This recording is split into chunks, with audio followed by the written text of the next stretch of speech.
ভূমিকা শীর্ষক মত বিনিময় সভার মোহতারাম সভাপতি, উপস্থিত ওয়ারিসে আম্বিয়া ওলামায়ে কেরাম, আপনাদের এখানে অত্যন্ত গুরুত্বপূর্ণ ব্যক্তিবর্গ, আলেম ওলামারা উপস্থিত আছেন। কথা অনেকেই বলবেন, লম্বা কথা বলার প্রয়োজনও নাই, সুযোগও নাই।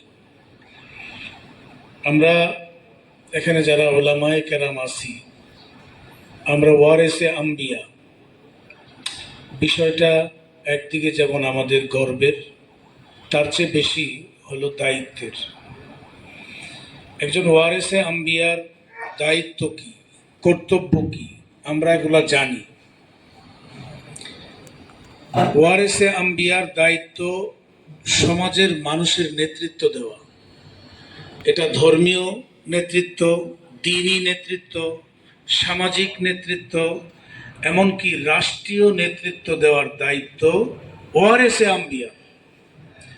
আমরা জানি আল্লাহ রাসূলের জিন্দেগি আমরা জানি, পূর্ববর্তী আম্বিয়ায়ে কেরামের জীবনীও জানি।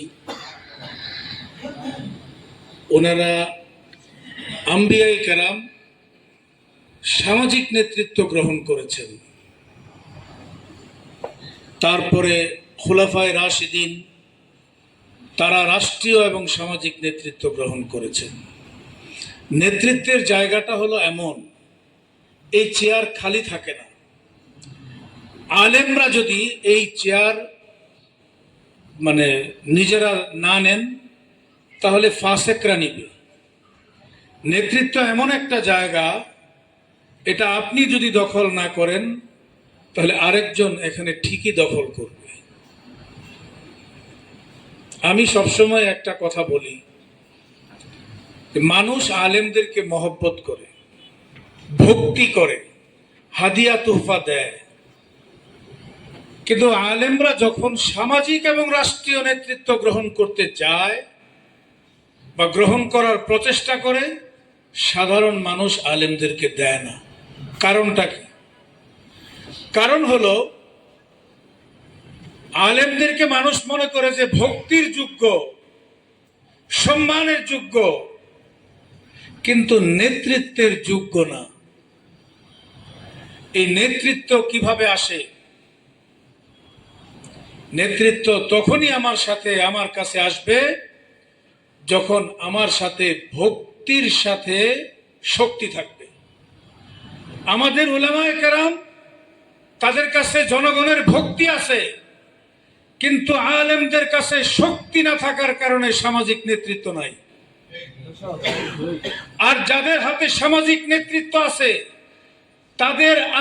তাদের কাছে আছে শক্তি, কিন্তু তাদের কাছে চরিত্র নাই। আলেমদের কাছে চরিত্র আছে, নেতৃত্ব নাই।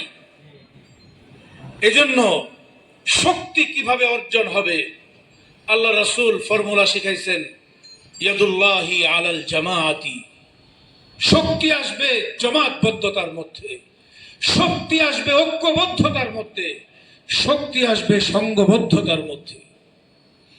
আমাদের দুঃখজনক বাস্তবতা হলো এই, বাংলাদেশে যে পরিমাণ আলেম ওলামা আছে, আলেমরা তো নেতৃত্ব দেওয়ার জন্য, তারা সাধারণ মানুষের মতো একজন ভোটার না।